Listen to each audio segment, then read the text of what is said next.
Hello friends, स्वागत है आपका इजी एग्जाम सीरीज में। आज के वीडियो में हम आपको मुस्लिम लॉ के जितने भी इम्पॉर्टेंट क्वेश्चन हैं वो सारे इम्पॉर्टेंट एमसीक्यू क्वेश्चन करवाएंगे। यह आपके जो है रेलवे एग्जाम के लिए बहुत ही ज़्यादा लाभदायक होने वाला है।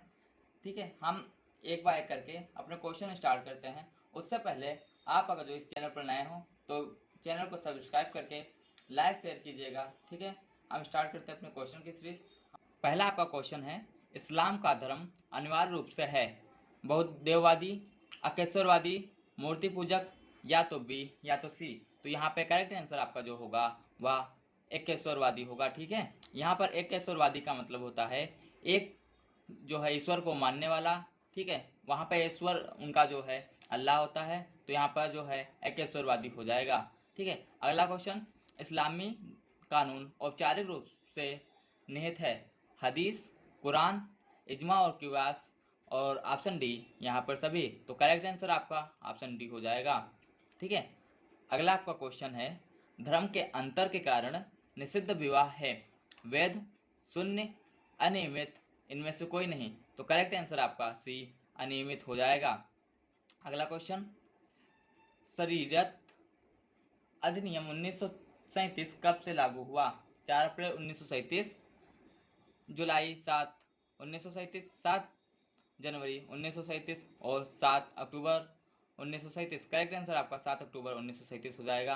अगला क्वेश्चन, मुस्लिम कानून पर लागू होता है सभी व्यक्ति जो धर्मांतरण द्वारा मुसलमान हैं, सभी व्यक्ति जो जन्म से मुसलमान हैं, सभी व्यक्ति जो मुस्लिम हैं या तो जन्म से या फिर धर्मांतरण से, और ऑप्शन डी आपका सभी व्यक्ति जो केवल जन्म से मुसलमान हैं और मुसलमानों को नहीं परिवर्तन। तो यहाँ पे करेक्ट आंसर आपका वही होगा कि जो जन्म से मुसलमान हो और धर्म परिवर्तन के बाद वह मुसलमान बना हो तो वहाँ पे मुस्लिम कानून उस पर लागू होंगे। अगला क्वेश्चन, भारत में यदि माता पिता में से किसी एक मुस्लिम है तो बच्चे का इलाज किया जाना चाहिए जैसा पिता के धर्म से संबंधित है, माँ के धर्म से संबंधित है, माता पिता द्वारा पारस्परिक रूप से सहमत धर्म से संबंधित एक मुस्लिम। तो यहाँ पे करेक्ट आंसर आपका एक मुस्लिम हो जाएगा। ठीक है, अगला क्वेश्चन, हनफी स्कूल के अंतर्गत विवाह के लिए कितने गवाहों की आवश्यकता होती है? तो यहाँ पर करेक्ट आंसर ऑप्शन ए हो जाएगा। अगला क्वेश्चन, वैध मुस्लिम विवाह के लिए प्रस्ताव और स्वीकृति एक ही स्थान पर होनी चाहिए, प्रस्ताव और स्वीकृति एक ही समय में होनी चाहिए, प्रस्ताव और स्वीकृति एक ही समय और स्थान पर होनी चाहिए, प्रस्ताव तथा स्वीकृति अलग अलग समय पर और अलग अलग हो सकती है। तो करेक्ट आंसर आपका सी हो जाएगा। अगला क्वेश्चन, हनफी कानून में एक महिला के लिए यौवन की उम्र क्या है? Option 1 11, option B 17, option C 15 और ऑप्शन डी 16। करेक्ट आंसर 15 हो जाएगा। अगला क्वेश्चन, तलाक का एहसान का उच्चारण केवल किसके दौरान किया जा सकता है? मासिक धर्म की अवधि, तुहरो, पत्नी की उपस्थिति में, गवाहों की उपस्थिति में। करेक्ट आंसर आपका तुहरो हो जाएगा। अगला क्वेश्चन, मुस्लिम विवाह की अनिवार्यता में शामिल नहीं है शादी के लिए पार्टियों द्वारा वैध प्रस्ताव स्वीकृति, शादी के लिए या शादी के पक्षों को एक बार में प्रस्ताव देना और स्वीकार करना चाहिए, और वही मुलाकात। ऑप्शन सी, कम से कम 2 मुस्लिम पुरुष गवाहों की उपस्थिति या एक मुस्लिम पुरुष की उपस्थिति, और या फिर 2 महिला गवाह स्वस्थ दिमाग वाले होने चाहिए उनकी उपस्थिति। ऑप्शन डी, शादी के पेशकश और स्वीकृति द्वारा की जानी चाहिए दूल्हा और दुल्हन की व्यक्तिगत रूप से। तो करेक्ट आंसर आपका डी हो जाएगा। अगला क्वेश्चन, हनफी कानून के तहत जब कोई बेटा नहीं है तो एकल बेटी का हिस्सा क्या है? आधा, छठवां भाग, 1/3 और 1/4। तो करेक्ट आंसर आपका आधा हो जाएगा। अगला क्वेश्चन, 17 साल की एक मुस्लिम लड़की को उसके द्वारा शादी में दिया गया दादाजी और उनकी सहमति नहीं मांगी गई थी। ठीक है, शादी है टालना, शून्य करने योग्य, मान्य, या फिर जो है शून्य या शून्य करने नहीं। तो करेक्ट आंसर आपका टालना हो जाएगा। कौन सा कानून खुला का अपरिवर्तनीय तलाक मानता है? Option 1 Shia, option B Hanafi, option C Maliki, option D Shafi. Correct answer आपका हनाफी हो जाएगा। अगला क्वेश्चन, निम्नलिखित में से कौन सा विवाह एक शून्य विवाह है। पत्नी को तलाक देने के बाद पत्नी की बहन से विवाह। ऑप्शन बी, एक सिया पुरुष अपनी पत्नी की मौत से शादी करता है। ऑप्शन सी, सिया पुरुष अपनी पत्नी की भतीजी से अपने पत्नी की अनुमति के बिना शादी करते हैं। ऑप्शन डी, एक सुन्नी पुरुष एक ईसाई लड़की से शादी करता है। तो करेक्ट आंसर आपका सी हो जाएगा। अगला क्वेश्चन, एक सुन्नी में उचित गवाहों की अनुपस्थिति में विवाह फायदा फसीदी। ऑप्शन बी, बातिल। ऑप्शन डी, सही। ऑप्शन डी, शून्य योग्य होगा। तो यहाँ पे करेक्ट आंसर आपका फसीदी हो जाएगा। आप जो यहाँ पे थोड़ा मैनेज कर लीजिएगा, सी यहाँ पर जो हिंदी वाला होना चाहिए, बट यहाँ पर जो है इंग्लिश का हो गया है। ठीक है, जैसे यहाँ पर एक जो है हिंदी का एक होना चाहिए, तो वहाँ पर ए हो गया है, तो ये आप थोड़ा मैनेज कर लीजिएगा। ठीक है, अगला क्वेश्चन, सभी अनियमित विवाह निम्न के अंतर्गत शून्य है। Hanbali, Safi, Siya, Hanafi. तो करेक्ट आंसर आपका सिया हो जाएगा। अगला क्वेश्चन, तुहर की शर्त लागू नहीं होती यदि पत्नी और पति अलग रह रहे हों। ऑप्शन बी, पत्नी मासिक धर्म की अवधि से परे हो। ऑप्शन सी, ए और बी दोनों। ऑप्शन डी, इनमें से कोई नहीं। करेक्ट आंसर आपका ऑप्शन सी हो जाएगा। अगला क्वेश्चन, यौवन के विकल्प का प्रयोग महिला द्वारा पहले किया जा सकता है कि आयु प्राप्त करना। तो यहाँ पे 18 वर्ष, 21 वर्ष, 15 वर्ष, या तो ए या तो बी या सी। करेक्ट आंसर आपका 18 वर्ष हो जाएगा। अगला क्वेश्चन, यौवन की आयु से पहले विवाह की समाप्ति केवल निश्चित के तहत पत्नी का यौवन के विकल्प से वंचित करता है। ऑप्शन बी, पत्नी को हमेशा युवावस्था के विकल्प से वंचित करता है। ऑप्शन सी, पत्नी को युवावस्था के विकल्प से वंचित नहीं करता। ऑप्शन डी, या तो ए या बी। करेक्ट आंसर आपका ऑप्शन सी हो जाएगा। अगला क्वेश्चन, पारस्परिक उपहार कहलाते हैं इवाजी, सचूफा, मुसा या फिर आर्या। तो यहाँ पर करेक्ट आंसर आपका इवाजी हो जाएगा।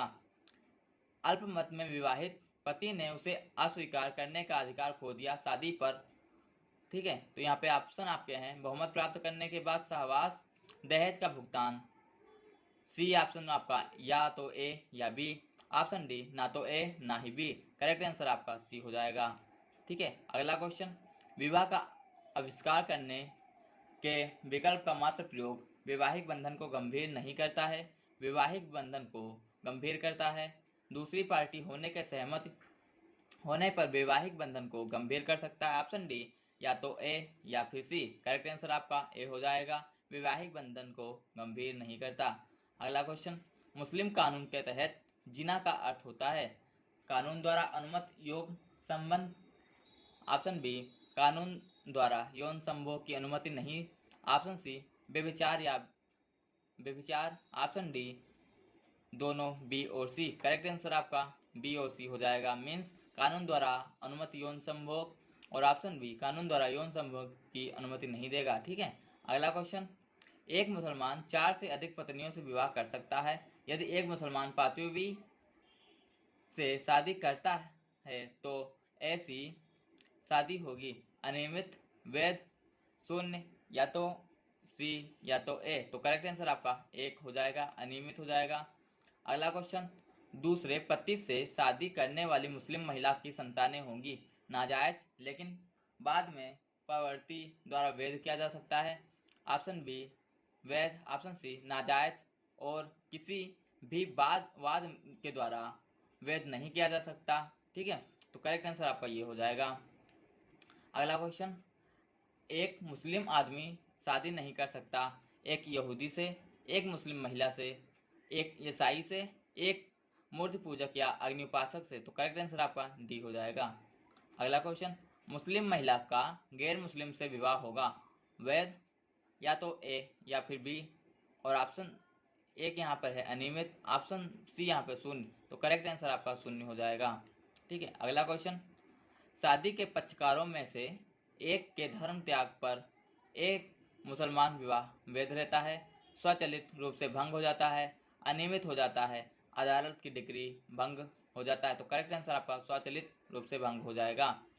अगला क्वेश्चन, मुस्लिम कानून में महिला के साथ विवाह किस कारण से निषिद्ध है? खून का रिश्ता, अनियमित और मुद्दा वैध। ऑप्शन बी, वैध और मुद्दा वैध। ऑप्शन सी, शून्य लेकिन मुद्दा वैध। ऑप्शन डी, शून्य और मुद्दा नाजायज। करेक्ट आंसर आपका डी हो जाएगा। यदि पति की इबादत के दौरान एक प्रतिसंहरी तलाक में मृत्यु हो जाती है तो क्या मृत्यु के लिए इबादत का पालन करना आवश्यक है? ऑप्शन 1 हाँ, ऑप्शन बी ना, ऑप्शन सी निर्भर करता है, ऑप्शन डी इनमें से कोई नहीं। करेक्ट आंसर आपका एक हाँ हो जाएगा। अगला क्वेश्चन, मुंशी बुजल उल रहीम बनाम लुटी-फुट उन निसा पीसी 1861 एक प्रमुख मामला है। किस बात का? विवाह का, खुला का, जिना का, जिहरों का? तो करेक्ट आंसर आपका खुला हो जाएगा। अगला क्वेश्चन, एक अनियमित विवाह पति और पत्नी के बीच विरासत के पारस्परिक अधिकार बनाता है यदि शादी संपन्न नहीं हुई है। ऑप्शन बी, पति और पत्नी के बीच विरासत के पारस्परिक अधिकार बनाता है यदि विवाह संपन्न हुआ। ऑप्शन सी, पति और पत्नी के बीच पारस्परिक अधिकारों का निर्माण नहीं करता यदि पत्नी इस बात की परवाह किसी बिना कि विवाह संपन्न हुआ हो। ऑप्शन सी आपका करेक्ट हो जाएगा। अगला क्वेश्चन, निम्नलिखित में से कौन वैध मुसलमानों का कानूनी प्रभाव नहीं है? विवाह महिला की स्थिति नहीं बदलती और वह अपने स्वयं के विवाहपूर्ण कानून के अधीन है। ऑप्शन बी, महिला की स्थिति बदल जाती है और वह पति स्कूल के अधीन हो जाती है। ऑप्शन बी आपका यहाँ पे करेक्ट आंसर हो जाएगा। अगला क्वेश्चन, मुस्लिम कानून में इबादत की अवधि है। ऑप्शन 1 यहाँ पे ऑप्शन डी आपका बिल्कुल करेक्ट हो जाएगा। एक मुस्लिम महिला द्वारा मनाया जाने वाला अलगाव की अवधि जिसका विवाह तलाक या मृत्यु से भंग कर दिया गया हो और जिसके दौरान वह दूसरे पति से शादी करने से बचना होगा। तो करेक्ट आंसर आपका डी हो जाएगा। अगला क्वेश्चन, मुस्लिम विवाह विघटन अधिनियम 1939 की धारा के तहत विवाह के विघटन के लिए डिक्री के आधार किए गए हैं। Option 1 4, option B 2, option C 5, option D 3। Correct answer आपका ऑप्शन बी हो जाएगा। अगला क्वेश्चन, हिंदू कानून किस पर लागू नहीं होता? ऑप्शन 1 व्यक्ति जो मुस्लिम, ईसाई, पारसी या यहूदी नहीं है। ऑप्शन बी, जन्म से हिंदू। ऑप्शन सी, एक हिंदू जो ईसाई धर्म में परिवर्तित हो जाता है। ऑप्शन डी, एक हिंदू जो हिंदू परिवर्तित हो जाता है। करेक्ट आंसर आपका सी हो जाएगा। अगला क्वेश्चन, हिंदू उत्तराधिकार अधिनियम 1956 कब लागू हुआ? तो करेक्ट आंसर आपका यहाँ पे 17 जून 1956 हो जाएगा। ठीक है, ये क्वेश्चन आपका बहुत ही इंपॉर्टेंट है, ये आपका एग्जाम में जरूर ही पूछा जाता है। ठीक है, अगला क्वेश्चन, जब the Hindu adoption and maintenance act 1956 लागू हुआ? 21 दिसंबर 1956, 1 मार्च 1956 या फिर 1 अप्रैल 1956? और अगला क्वेश्चन आपका यहाँ पे ऑप्शन जो है 1 जनवरी 1956। तो करेक्ट आंसर आपका क्या हो जाएगा? यहाँ पे करेक्ट आंसर आपका 21 दिसंबर 1956 हो जाएगा। अगला क्वेश्चन, किस मामले में अदालत ने माना कि मुस्लिम महिलाओं को भरण पोषण का अधिकार सीआरपीसी की धारा 125 के तहत, ठीक है, सीआरपीसी की धारा 125 के तहत है? ऑप्शन 1 डेनियल लतीफ़ी बनाम union of India. Option B, Mohammad Aslam Khan बनाम खलीलुल रहमान। ऑप्शन सी, सरला मुदगिल बनाम भारत संघ। ऑप्शन डी, अहमद खान बनाम शाहबानो बेगम। करेक्ट आंसर आपका डी हो जाएगा। अगला क्वेश्चन, मुस्लिम कानून के प्राथमिक स्रोत कौन से हैं? कुरान, सुन्नाही, इजमा और कियास। और ऑप्शन डी, उपयुक्त सभी। करेक्ट आंसर आपका उपयुक्त सभी हो जाएगा। हिंदू कानून की उत्पत्ति कहाँ से होती है? तो यहाँ पे दिव्य उत्पत्ति हो जाएगी। अगला क्वेश्चन, मुस्लिम कानून में इबादत की अवधि है। यहाँ पे आपका करेक्ट जो ऑप्शन होगा वह एक मुस्लिम महिला द्वारा मनाया जाने वाला अलगाव की अवधि जिसका विवाह तलाक या मृत्यु से भंग कर दिया गया है और जिसके दौरान वह दूसरे पति से शादी करने से बचना होगा। तो यह ऑप्शन सही हो जाएगा। अगला क्वेश्चन, मुता विवाह के वैध रूप से मान्यता दी गई है? केवल सुन्नी कानून, केवल शिया कानून, शिया और सुन्नी दोनों कानून, ना शिया और ना ही सुन्नी कानून। करेक्ट आंसर आपका केवल शिया कानून हो जाएगा। कुरान के वारिस कहलाते हैं साझाकरण, दूर के रिश्तेदार, अवशेष। उपरोक्त सभी कुरान के वारिस हैं। करेक्ट आंसर आपका ऑप्शन ए साझाकरण हो जाएगा। अगला क्वेश्चन, भारत के संविधान के निम्नलिखित में से कौन सा अनुच्छेद वक्फ की संस्था को मान्य करता है? तो करेक्ट आंसर आपका ऑप्शन सी अनुच्छेद 26C हो जाएगा। अगला क्वेश्चन, मुस्लिम कानून के तहत उत्तराधिकार का अधिकार है ज्येष्ठाधिकार, विशिष्ट उत्तराधिकार, या तो ए या बी, और ऑप्शन डी इनमें से कोई नहीं। करेक्ट आंसर आपका विशिष्ट उत्तराधिकार हो जाएगा। अगला क्वेश्चन, मुस्लिम कानून के तहत जन्म से कोई अधिकार नहीं है कथन है असत्य, आंशिक रूप से सत्य और सही। यहाँ पे अगला क्वेश्चन निर्भर करता है, तो करेक्ट आंसर आपका आंशिक रूप से सही। ठीक है। अगला क्वेश्चन, एक मुता विवाह भंग हो जाता है मौत से, अवधि के प्रवाह द्वारा, आईपीसी फैक्टो, ऑप्शन सी हिबा ए मुद्दत द्वारा, ऑप्शन डी या तो ए या फिर बी या सी। करेक्ट आंसर आपका ऑप्शन डी हो जाएगा। अगला क्वेश्चन, क्या मजिस्ट्रेट मुस्लिम महिला तलाक पर अधिकारों का संरक्षण अधिनियम 1986 की धारा के तहत पारित आदेश के परिवर्तन के लिए वारंट जारी कर सकता है? तो यहाँ पे करेक्ट आंसर आपका हाँ हो जाएगा। अगला क्वेश्चन, वक्फ में संपत्ति का स्वामित्व हस्तांतरित किया जाता है मुतवल्ली, हेस्वर, प्रबंधक, इनमें से कोई नहीं। करेक्ट आंसर आपका बी हो जाएगा। अगला क्वेश्चन, एक मुस्लिम आदमी शादी नहीं कर सकता एक यहूदी से, एक मुस्लिम महिला, एक ईसाई, एक मूर्ति पूजक, या फिर यहाँ पे ऑप्शन डी हो जाएगा। मुस्लिम महिला का गैर मुस्लिम से विवाह होगा वैध, या तो ए या फिर बी अनियमित, शून्य। तो करेक्ट आंसर आपका अनियमित हो जाएगा। अगला क्वेश्चन, शादी के पक्षकारों में से एक के धर्म त्याग पर एक मुसलमान विवाह, ऑप्शन बी स्वचालित रूप से भंग हो जाता है। जिस प्रक्रिया के शेयरों को कम किया जाता है उसे कहा जाता है औली का सिद्धांत, रेड का सिद्धांत, नक्स का सिद्धांत, या प्रतिनिधित्व का सिद्धांत। करेक्ट आंसर आपका औली का सिद्धांत हो जाएगा। अगला क्वेश्चन, निम्नलिखित में से कौन सा विवाह एक शून्य विवाह है? ऑप्शन 1 पत्नी को तलाक देने के बाद पत्नी की बहन से विवाह, ऑप्शन बी एक सिया पुरुष और पत्नी के मौत सी के से शादी करता है, ऑप्शन सी सिया पुरुष अपनी पत्नी की भतीजी से अपने पति की अनुमति के बिना शादी करता है, ऑप्शन डी एक सुन्नी पुरुष एक ईसाई लड़के से शादी करता है। करेक्ट आंसर आपका सी हो जाएगा। अगला क्वेश्चन, सभी अनियमित विवाह निम्न में से अंतर्गत शून्य है, ऑप्शन सी शून्य हो जाएगा, सिया हो जाएगा। ठीक है दोस्तों, तब तक के लिए इतने ही क्वेश्चन। मिलते हैं क्वेश्चन की अगली सीरीज में। तब तक के लिए टेक केयर। अगर आपको यह वीडियो अच्छा लगा हो तो प्लीज़ लाइक शेयर कीजिएगा। Thank you.